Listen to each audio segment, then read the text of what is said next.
2025 is an awesome gaming year.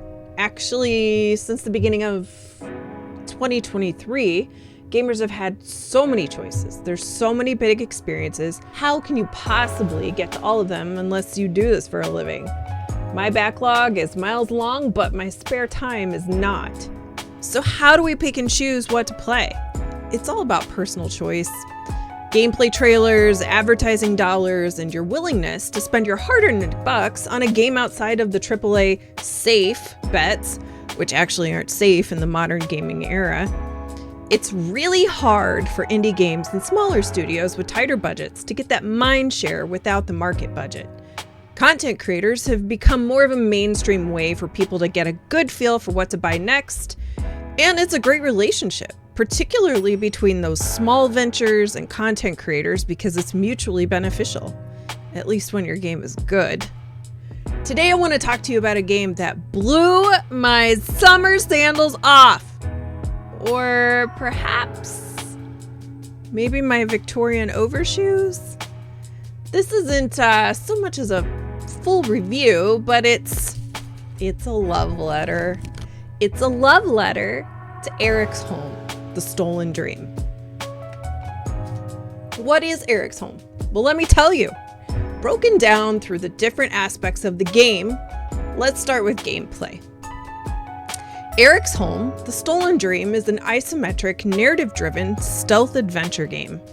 We'll get into the story in a bit, but you start the game as Hannah, an orphan who has specifically sneaking movement abilities unique to her, such as crawling through vents, and along the way, she picks up a blowdart tube, not as a combat weapon per se, but as a tool to aid her through the story by sending NPCs to Dreamland.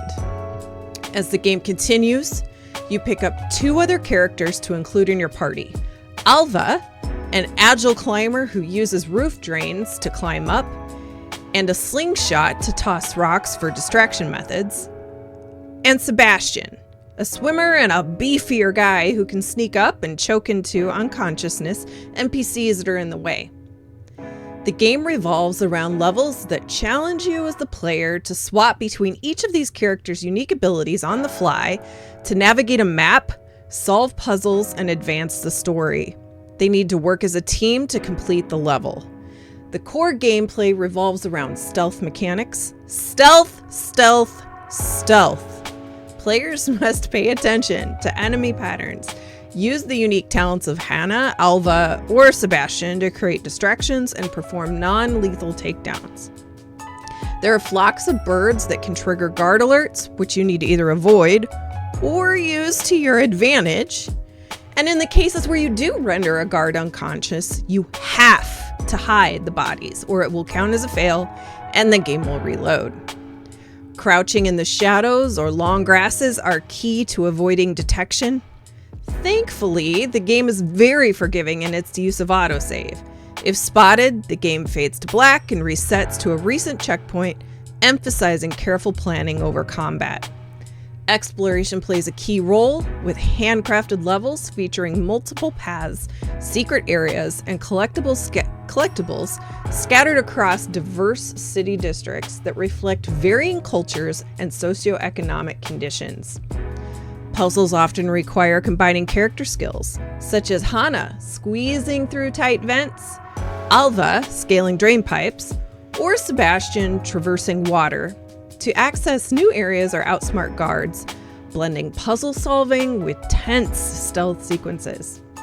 The overall loop involves scouting environments from an adjustable camera view, employing diversion tactics, and unraveling a gripping tale of Hannah's search for her missing brother Herman, which uncovers larger conspiracies threatening the city. NPCs add depth by providing assistance, like hidden routes or delaying pursuers, enhancing the immersive, story-driven experience supported by stunning cinematics and polished animations. So what about the story? Eriksholm, the Stolen Dream, is set in the early 1900s in the fictional Nordic-inspired city of Eriksholm. A city plagued by industrial upheaval and mystery, a bustling metropolis blending Scandinavian architecture from cities like Gothenburg, Stockholm and Malmö, amid industrial revolution, social unrest, and a deadly plague known as the heartpox. The story follows Hannah, a late teens young orphan who starts the game waking up from the heartpox. The game doesn't mess around with the story setup for an hour-long intro or tutorial. You are in it from the first minute you wake up. There's only a small handful of minutes before you're quickly setting off to find her missing brother, Herman. Herman, the younger sibling, has been out doing God knows what while Hannah's been in her fevered state. And as soon as Hannah wakes up, she's off to find Herman, who vanishes following the theft of a valuable item that draws intense police attention. As Hannah flees authorities and delves deeper into the mystery, she uncovers large conspiracies threatening the city's fate. There are unexpected plot twists and relationship building. Remember me talking about Alva and Sebastian? They ultimately turn her journey into a symbol of resistance and change. There are also nice little NPC interactions that occur as you near them, like out of sight, that tell you hints or more about the story of the world, all from your place in the shadows. The narrative weaves themes of family, societal oppression, and hidden powers all at play, all with a gorgeously detailed world of shadowy alleys, rooftops, and industrial districts. Visuals. Sherlock Holmes meets Sweden. While the world reminds me of a London aesthetic from maybe the early 1900s with its cobblestone streets, industrial nature, Victorian-style posters, and wooden houses, the developers decided that their key inspiration was Studio Ghibli's Kiki's Delivery Service. I looked at it, I sort of see the resemblance there. They wanted a large feeling to feel like the city of London, but with more of a Scandinavian look. Despite the game having an isometric viewpoint, the detail in the world is really hard to miss. This is because of the verticality of the game. The story will have you traveling from anything from abandoned mining tunnels to the tippy top of the rooftops, oftentimes being at 3 entirely different vertical levels of play, depending on the characters that you're using, switching between Alva, Sebastian, and Hannah. Much like Dishonored, the world is a seafaring town with a slight touch of whaling and sea industry underneath as you sneak about the rooftops, but without the darker and more muted palette of a Dishonored, at least in the city. The game is rich with color and beauty in the city scenes, and muted and dark in the tunnels and restricted areas. The cutscenes are in cinematic and are very well acted. Uniqueness and replayability. Unique! This game is so unique! 10 out of 10 on unique. And here's where the love letter turns into a, honey, I wish you'd taken out the garbage without me asking letter. Replayability for this game is extremely limited. I'm not quite sure how many ways there are to sneak around a portion of the map to evade the guards, but I didn't see many different routes. It's a linear game, and each area of the sneak was small and it felt like it was meant to be played a very specific way. If you could do a different way, I'm not sure there would be a lot of excitement to go back and find them. The good news is that if you are struggling, or you just want to approach it a different way, that autosave is in the game again, and it's excellent. Pops you right back into where you were last time, and the loading time is extremely nominal. I'm just not sure that many will find a satisfaction in a second playthrough or beyond. The side note, if you are an achievement hunter, this game has very easy achievements, and the collectibles aren't that hard to find. If you do miss one, you simply pick the chapter, and there are multiple options within each chapter to load into, so you have very little work to do to pick up that note or poster if you missed it. Also, I only had one bug. In a particular area, I kept getting the character stuck in place, but I found out the character wasn't really meant to do what I was trying to make it do, so once I figured out the puzzle, there really were no issues. Also, this game would be great on a handheld, provided you can sit close and really see it from that isometric view. Conclusion.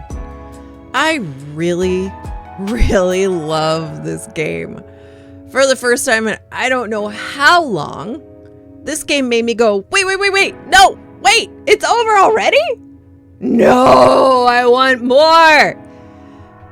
In this day, like, I feel almost every single game that I play, 90% of the time, it's, oh my gosh, how much more? Isn't it done yet? Like, there's always like 5 hours too much extra on the end of most games that we have. This one, I would have loved to have another 5 hours with this game.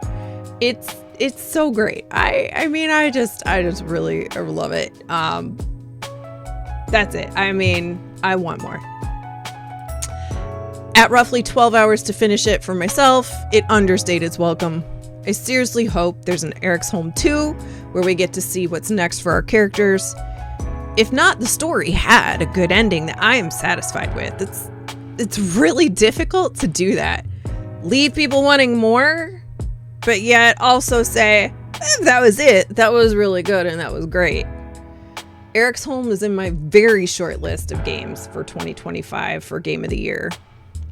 The art, the story, the gameplay, the vision, it's all cohesive, and you can see how the developers loved this project. I don't love rating games on scales, and much like ACG with his buy, skip, or wait for a sale, I'd prefer to just give you an overall view of the game for everyone to kind of soak in, see the visuals, see if what I'm saying sounds like something that's interesting to you. So that's why this is my love letter. It's a $40 game. Full price, $40. It's available on all platforms, and I've linked the description below for the PC gamers.